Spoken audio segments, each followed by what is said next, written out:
For part 5 of this tutorial set on how to make an interactive quiz, I would like to primarily focus on adding video or movie into your scene. However, just before I do that, I just wanted to show you that the code that I used for the previous video, because I do kind of appreciate that sometimes it's not as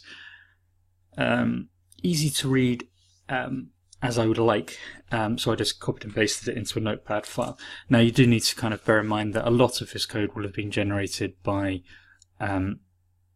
the code generator, code snippets, whatever you want to call them, within Flash itself, and some of them would have been copy and paste jobs.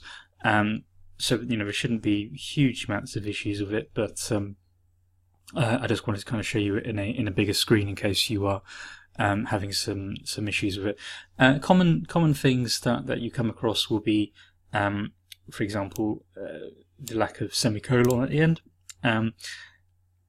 In this instance, you haven't got any speech marks to worry about here, but you may find issues, for example, if this isn't the right name. But then one of the nice things about the code snippets is that it will kind of add them in for you, so there shouldn't be a huge amount to go wrong with it, in all honesty. Anyway, going back to the actual Flash file itself, we're now on frame 40, and in theory this is where you would put your second question. You don't have to use the same frame styles that I've got. I just kind of like spacing it out like this because it just makes it a little bit easier for me to see visually. In theory you could have had them on frame 1 and frame 2 if you wanted to, and you'd be working on frame 3 now. You could use 25 frames, you could use 50, whatever you find yourself happier with, really, is the main thing here. So ultimately what we are looking at would be you would go through exactly the same process for question 2 as you would do for question 1 if you're using an image or whatever it might be whenever you're creating your questions. And moving on to potential later questions, you would use exactly the same process. So, I'm not going to cover all of that again because it's just a case of taking the stuff you done for question 1 and changing it. So you won't use the same instance names. For example, you would change to maybe use, for example, if you have another question about breed of dog, I would use a 2 at the end of it to represent that. It would be used on question 2, and for question 3 I would use a 3 at the end of it. So for example, I would have Gordon 1 for question 1, Gordon 2 for question 2, Gordon 3 for question 3, and so on. And again, that would just help you to differentiate between all of them. But in terms of the actual process, it is no different. And it's just a case of if you start just follow that through and change the instance names so they're not matching in different questions.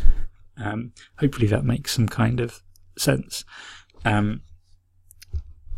Now, in terms of video, you will need I have an MP4 video here. In fact, I have quite a few MP4 videos, and I'm just going to drag it into Flash.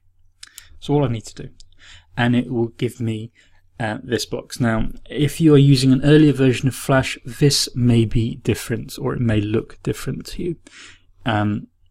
But ultimately, it's going to give me external video with playback component. So that basically means the user can control the video, which is really what you want, because you've got to be thinking along the lines of if you were watching this, and if you wanted to, for example, turn it off, stop the video, you wanted to mute it, whatever it might be, you would want that ability to do that. So you ideally want to keep that wherever possible. I'm just going to go through this and click next, and I'm just going to add it. This is going to be quite big, so I'm going to need to resize it. Remember that when you're resizing, if you hold down the Shift key, it will maintain all its proportions. We wouldn't want to be messing about with Rick, and I'm just going to drag that onto the stage. Now, what you will find is you could, in theory, force the user to watch all of your video. It would require some different code to do that, so we're not going to kind of necessarily look at doing that. And also, you should be using a much smaller video than, this is a music video at the end of the day. So you'd want something a bit smaller, and then you would ask a question about it in the same way that you've done for the previous video.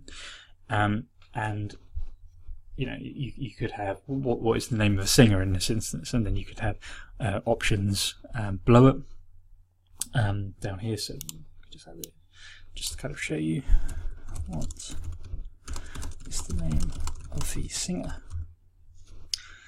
And then you could have the options below, but the same way as you did on your previous question over here. You just go through exactly the same steps. Now when we play this,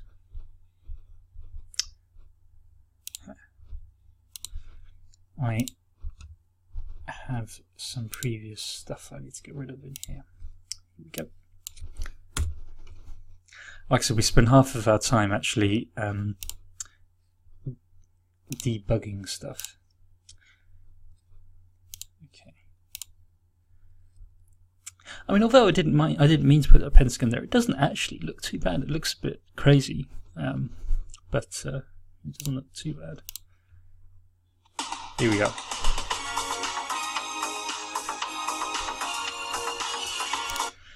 So, like I said, you might get some people who want to pause it, or they can choose different places in the video, etc., etc.